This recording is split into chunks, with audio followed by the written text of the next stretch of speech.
Hello everyone, a very good morning to all of you. Dear students, as you know that we are discussing about carbonyl compounds.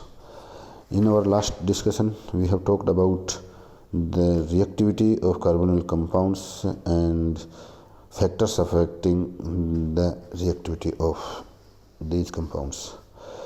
As you know that representative reactions of carbonyl compounds are nucleophilic addition reactions. मुख्य रूप से ये nucleophilic addition reaction देते हैं, aldehyde हो या ketones हो। अब इन रिएक्शंस को हम नेम रिएक्शंस और कुछ अन्य एग्जाम्पलों के माध्यम से हम और अंडरस्टैंड या समझने की कोशिश करेंगे। आज के वीडियो में हम एग्ज़ाम के पर्पज़ से काफ़ी इम्पोर्टेंट रिएक्शंस को डिस्कस करने जा रहे हैं, जिनमें सबसे पहले है एल्डोल कंडेंसेशन। एल्डिहाइड हो या कीटोन हो, जिनमें अल्फ़ा कार्बन पर हाइड्रोजन परमाणु उपस्थित होता है, वे वीक बेस की प्रेजेंस में स्वयं सेल्फ कंडेंसेशन के द्वारा एल्डोल कंडेंसेशन रिएक्शन देते हैं। इसमें प्राप्त होने वाला उत्पाद जो है उसमें एल्डिहाइडिक और एल्कोहलिक दोनों ग्रुप्स प्रेजेंट होने के कारण इस प्रोडक्ट को हम एल्ड प्लस ऑल एल्डोल के नाम से जानते हैं और इस रिएक्शन को हम एल्डोल कंडेंसेशन रिएक्शन के नाम से जानते हैं। Dear students, two molecules of carbonyl compounds, वो चाहे एल्केनल हो या एल्केनॉन, कीटोन भी हो सकता है और एल्डिहाइड भी हो सकता है, having one or more hydrogen atoms at the alpha carbon atom in the presence of weak dilute base form aldol by self condensation. This reaction is called aldol condensation reaction.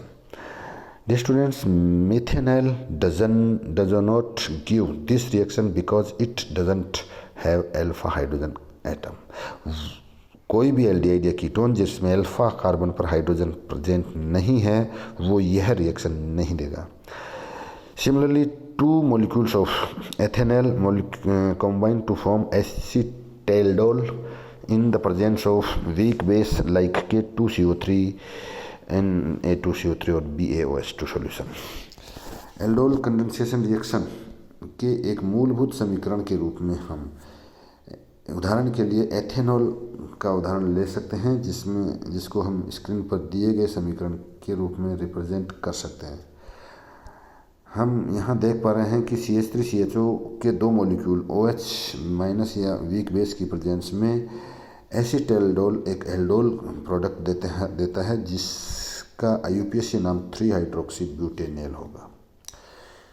Dear students, इसी प्रकार propanone को example के रूप में अगर लें तो propanone के दो मॉलिक्यूल बेस की प्रेजेंस में जो एल्डोल प्रोडक्ट देंगे उसका IUPAC नाम 4 हाइड्रोक्सी 4 मेथिल 2 पेंटेनॉन होगा, जिसे हम डाई एसीटोन एल्कोहल के नाम से भी जानते हैं। एल्डोल कंडेंसेशन के अभी डिस्कस किए दोनों एग्जाम्पल में हमने देखा कि यहाँ रिएक्टेंट मॉलिक्यूल के दोनों मॉलिक्यूल्स सेम थे, चाहे एथेनॉल हो चाहे एसीटोन हो। अगर ये अल्फा हाइड्रोजन कंटेनिंग एल्डिहाइड और कीटोन्स जो के दोनों मॉलिक्यूल्स डिफरेंट टाइप के होते हैं, तो उस रिएक्शन को एल्डोल कंडेंसेशन ना कहकर हम क्रॉस एल्डोल कंडेंसेशन के नाम से जानते हैं। डियर स्टूडेंट्स, क्रॉस एल्डोल संघनन में दोनों डिफरेंट रिएक्टेंट मॉलिक्यूल्स में किसी भी एक रिएक्टेंट मॉलिक्यूल में अल्फा हाइड्रोजन अवश्य होना चाहिए, तभी ये रिएक्शन आगे प्रोसीड कर पाती है, अदरवाइज तो ये रिएक्शन नहीं संभव होगी। क्रॉस एल्डोल की अगर हम बात करें तो एल्डोल कंडेंसेशन में be in different carbonyl compounds. It is called cross aldol condensation. It may be of following types: in between two different aldehydes, in between two different ketones, or in between one aldehyde and one ketone. Examples के रूप में अगर हम इसको coat करना चाहें तो हम उदाहरण दे सकते हैं CH3CH2CHO ethanol, propanal plus CH3CHO ethanol. दोनों एल्डिहाइड मॉलिक्यूल हैं, लेकिन दोनों डिफरेंट टाइप के हैं। इन दोनों की एल्डोल टाइप में जो क्रॉस एल्डोल कंडेंसेशन रिएक्शन होगी, उसका जो प्रोडक्ट बनेगा वो है 3-हाइड्रोक्सीपेंटेनॉल। इसी प्रकार प्रोपेनॉन और acetone CH3CO CH3 plus CH3CO CH3, यहाँ जो दूसरा एग्जांपल दिया गया है इसमें दोनों सेम हैं, ये एल्डोल का श्रेणी में काउंट होगा। और जबकि CH3CO CH3 के साथ CH3CO CH3 ना लेकर CH3CHO अगर लेते हैं तो यह क्रॉस एल्डोल रिएक्शन के रूप की श्रेणी में आती है। Therefore, the product formed by the condensation of alkanal and alkanon contains one hydroxy group at the beta position of carbonyl group. These compounds, when heated with mineral acids or NaHSO4, leave one molecule of water and form alpha beta unsaturated alkanal or alkanones।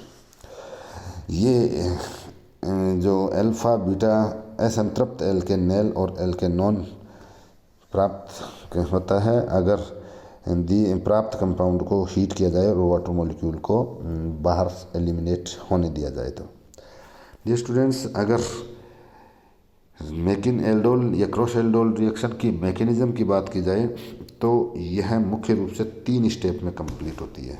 First step में deprotonation होता है, alpha hydrogen के बाहर निकलने से enolate मध्यवर्ती बनता है। दूसरा स्टेप में इनोलेट मध्यवर्ती जो बना है वह कार्ब रनाइन के रूप में कार्बोनिल कंपाउंड के दूसरे मॉलिक्यूल के पॉजिटिवली चार्ज्ड कार्बोनिल कार्बन पर अटैक करता है और यह अटैक न्यूक्लियोफिलिक अटैक माना जाता है। थर्ड और लास्ट स्टेप में जो फर्स्ट स्टेप का विपरीत स्टेप होता है उसमें प्रोटॉन ऑक्सीजन पर प्रोटॉन जुड़कर फाइनल प्रोडक्ट एल्डोल के रूप में हमें प्राप्त होता है। इस स्टेप को हम प्रोटोनेशन कहते हैं। तो मुख्य रूप से 3 स्टेप एल्डोल या क्रॉस एल्डोल रिएक्शन की होती हैं, वो हैं डीप्रोटोनेशन, फिर enolate attack on carbonyl carbon atom and protonation. Final step is protonation. तो डियर स्टूडेंट्स, इनको हम डिटेल्स से अगर डिस्कस करें तो let me tell you that one molecule of alkanal और alkanone reacts with dilute base solution and form anion by donating a proton from alpha carbon atom which become stable by resonance. In this compound, negative charge is delocalized over carbon and oxygen atoms. This anion is called enolate, and it is assumed that those carbonyl compounds which forms a stable anion by resonance are having an active methylene group. These anions give addition reactions with another alkanal or alkanon like carbonyl nucleophile. It may be explained by giving an example of ethanol. यहाँ हम देख पा रहे हैं कि first step में base के attack से इथेनॉल का जो फर्स्ट मॉलिक्यूल है वहाँ से डीप्रोटोनेशन के कारण से एक इनोलेट आयन बन रहा है जो रेजोनेंस के द्वारा स्टेबल हो जाता है। इसकी रेजोनेटिंग स्ट्रक्चर भी हम स्क्रीन पर दिए गए अनुसार दिखा सकते हैं। डियर स्टूडेंट्स, सेकंड स्टेप में जो है वो ये इनोलेट आयन कार्बोनाइन के रूप में दूसरे कार्बोनिल कंपाउंड के सेकेंड मॉलिक्यूल पर अटैक करता है और जो प्रोडक्ट न्यूक्लियोफिलिक अटैक से जो प्रोडक्ट प्राप्त होता है वह थर्ड और लास्ट स्टेप में प्रोटोनीकरण पर एसीटेल्डोल या 3-हाइड्रोक्सीब्यूटेनॉल नामक एल्डोल प्रोडक्ट कंपाउंड में कन्वर्ट होता है। Reaction mechanism of dehydration of aldols फिर यह एल्डोल जो हमें प्राप्त हुआ फाइनल प्रोडक्ट के रूप में, उसको अगर हम हीट दें, गर्म करें, तो वाटर का एक मॉलिक्यूल एलिमिनेट होता है, जिसके कारण हमें alpha beta unsaturated aldehyde ketone product प्राप्त होता है। इस फाइनल स्टेप तक की रिएक्शन को हम एल्डोल कंडेंसेशन रिएक्शन कहते हैं। डियर स्टूडेंट, अगर कंडेंसेशन ऑफ फॉर्मेल्डिहाइड की बात की जाए तो formaldehyde doesn't not give alpha hydrogen atom, yet it shows aldol condensation when formaldehyde is treated with Byreta. The last product is Formose. फॉर्मोस के रूप में हम फॉर्मेल्डिहाइड एक फाइनल प्रोडक्ट प्राप्त करते हैं अगर उसको BaOH के साथ कंडेंस किया जाए।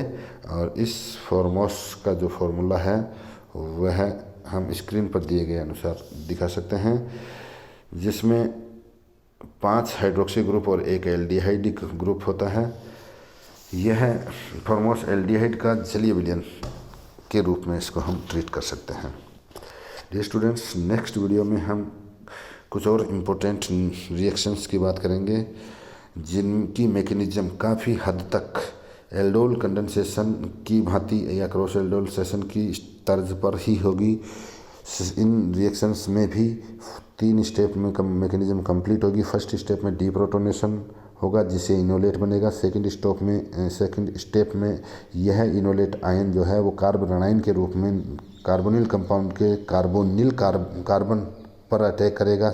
और थर्ड स्टेप में जो न्यूक्लियोफिलिक अटैक्स कार्बोनिल कंपाउंड पर इनोलेट के न्यूक्लियोफिलिक अटैक से जो प्रोडक्ट प्राप्त होता है, उसका थर्ड और लास्ट स्टेप में प्रोटोनीकरण होता है। इसी मैकेनिज्म की तर्ज पर हम डिफरेंट टाइप की और नेम रिएक्शंस को नेक्स्ट वीडियो में डिस्कस करेंगे। तब तक के लिए आप अपनी पढ़ाई को कंटिन्यू रखिए। कुछ डाउट्स अगर हैं तो उनको आप नोट डाउन कीजिए।